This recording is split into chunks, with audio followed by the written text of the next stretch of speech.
बिस्मिल्लाहिर्रहमानिर्रहीम। अस्सलाम वालेकुम। खाने में ज़्यादा नमक इस्तेमाल करने वाले लोग, इसका एक नुकसान है कि जो लोग खाने में ज़्यादा नमक इस्तेमाल करते हैं उन लोगों के अंदर स्टमक कैंसर या जिसको हम मैदे का कैंसर कह सकते हैं, उसके चांसेस 40% ज़्यादा होते हैं उन लोगों की निस्बत जो लोग खाने में कम नमक इस्तेमाल करते हैं।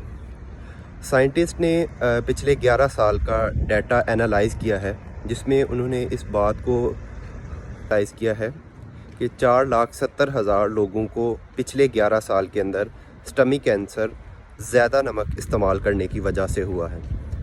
तो उन लोगों को जो ज़्यादा खाने के अंदर नमक इस्तेमाल करते हैं उनको स्टमक कैंसर होने के चांसेस 40% ज़्यादा होते हैं उन लोगों की निस्बत जो कम नमक इस्तेमाल करते हैं। स्टमक कैंसर के होने की और भी वजूहात हैं, जैसे कि अल्कोहल कंजप्शन, स्मोकिंग वगैरह या ओबेसिटी, लेकिन उन लोगों के अंदर भी स्टमक कैंसर ज़्यादा होता है जो खाने के अंदर ज़्यादा नमक इस्तेमाल करते हैं।